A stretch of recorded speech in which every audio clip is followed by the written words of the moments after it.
শুভ সকাল আমার প্রিয় বন্ধুরা, তোমরা সবাই কেমন আছো? আশা করছি তোমরা সবাই খুব ভালো আছো। আমিও তোমাদের আশীর্বাদে ভালোই রয়েছি। তো দেখো, সকাল সকাল উঠে ঘরের সমস্ত কাজকর্ম আমি গুছিয়ে নিয়েছি, একদম স্নান টান করে রেডি হয়ে গেলাম। তো এখন দেখো আমি বিছানাটা গুছিয়ে নেব। তো চলো বিছানার চাদরটা আমি পাল্টে ভালো করে আমি কিন্তু বিছানাটা গুছিয়ে নিই। তো দেখো, এখানে বিছানার যে আগে একটা নীল মতো চাদর পাতা ছিল, সেই চাদরটা কিন্তু আমি তুলে দিলাম। তো দেখো, এই চাদরটা না একদম নতুন চাদর। তো কালারটা কেমন লাগছে? আমার তো এই আকাশি কালার, এই কালারের চাদরটা না খুব ভালো লাগে, জানো তো।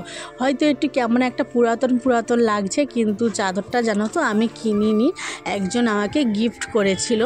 তো যাই হোক, দেখো এখানটা ভালো করে বিছানাটা গুছিয়ে নিলাম।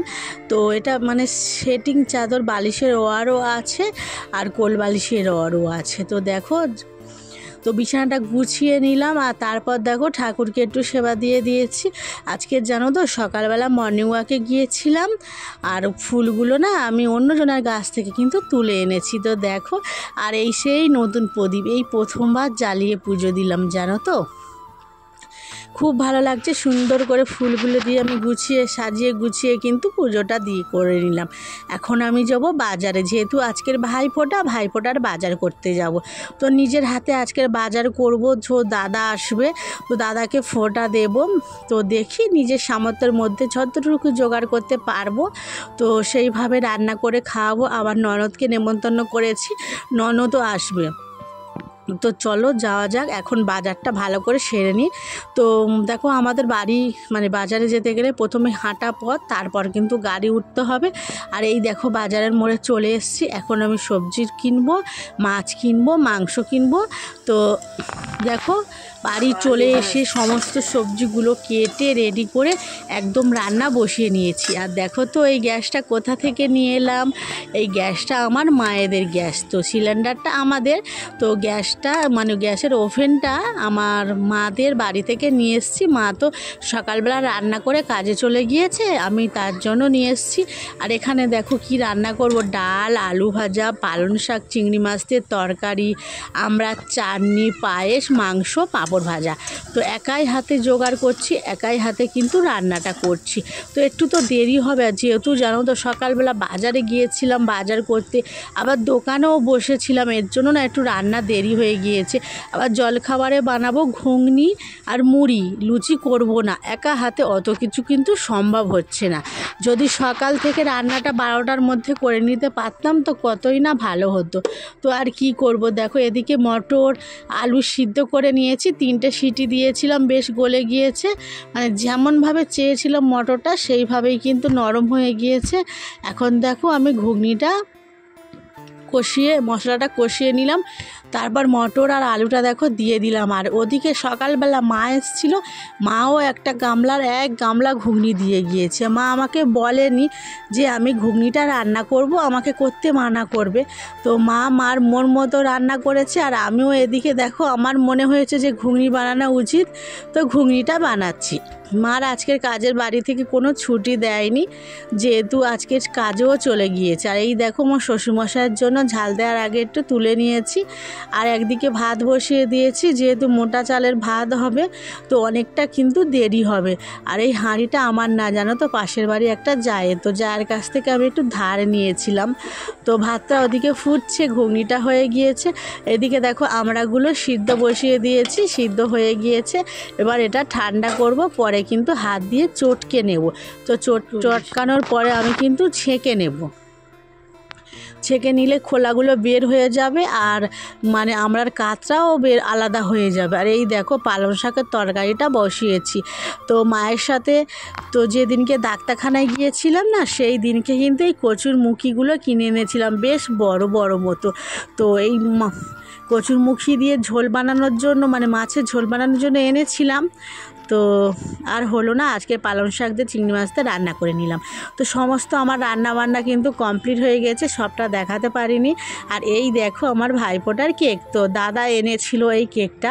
তো ভাইফোঁটার দিনকে সবাই মিলে আনন্দ করে কেকটা কাটবো আর খাবো। আর ওদিকে দেখতে পেলে তো ভাইফোঁটার মানে মিষ্টি সমস্ত কিন্তু গুছিয়ে নিলাম, তো যেভাবে আমরা পালন করে থাকি সেইভাবে। আর এই দেখো আমার মেয়ে কেকটা কাটছে, কেটে কিন্তু ও খাবে, মামাকে দেবে, সবাইকে কিন্তু দেবে। মেয়েকেও স্নান করিয়ে দিয়েছে আমার ছোট বোন। আর আমার দেখো এই ঘরটার মধ্যে সমস্ত কিছু মানে করা হচ্ছে, তো একদম ছোট জায়গা রান্না হচ্ছে। আর ছোট জায়গার মধ্যে একটু ভাইফোঁটাটাও দিতে অসুবিধা হচ্ছে, কি করা যাবে বলো। তো যেমন আমার ঘরের মধ্যে ছোট্ট ঘরের মধ্যে ছোট্ট জায়গা আর ছোট্ট সংসার, সব কিছু মিলিয়ে একটা মিষ্টি সুন্দর পরিবেশ। তো দাদাকে উপহারে দিয়েছিলাম একটা শার্ট।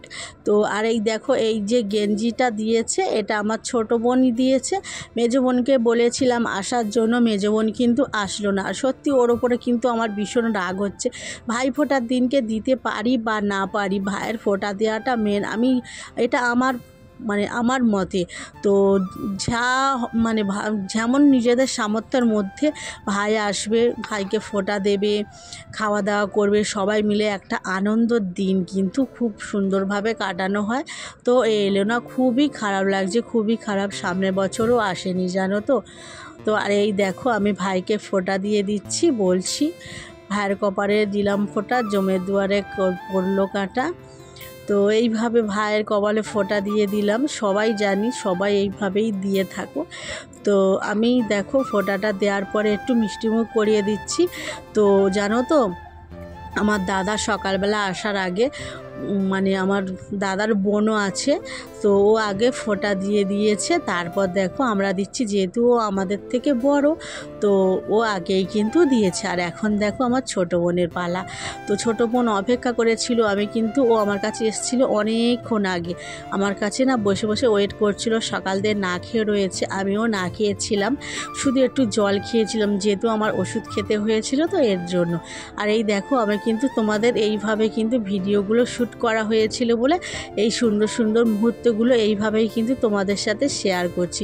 তোমাদের কেমনভাবে ভাইফোঁটা কাটলো, তোমরা কে কী উপহার দিলে, তোমরা কিন্তু অবশ্যই কমেন্ট করে জানিও প্লিজ। আমি কিন্তু তোমাদের কাছে একটু ক্ষমা চেয়ে নিচ্ছি, কী উপহার দিলাম আমি কিন্তু সেটাই দেখাতে ভুলে গিয়েছিলাম ভিডিওর মধ্যে। তো ননদকে দিয়েছিলাম একটা শাড়ি, তো দামি শাড়ি দিতে আমি কিন্তু পারিনি। ওই দেখো আমার দাদার যে জামাটা দেখো শার্টটা ভাঁজ করে নিচ্ছে, ওই শার্টটাই কিন্তু দিয়েছি। ননদকে দিয়েছিলাম একটা শাড়ি, বেশি কিছু দামে দিতে পারিনি। আর এই দেখো ছোট্ট জায়গার মধ্যে সবাইকে খেতে দিয়ে দিচ্ছি, খাওয়াচ্ছি দেখো এভাবে ওই কাগজের থালায়। তো আজকে রান্না হয়েছিল, তো ওদেরকে খাইয়ে দেওয়ার পরে কিন্তু তারপর দাদাকে খেতে দেবো, ছোটো বোনও খাবে। আজকের ভিডিওটা তবে এখানেই শেষ করি, কাল অবশ্যই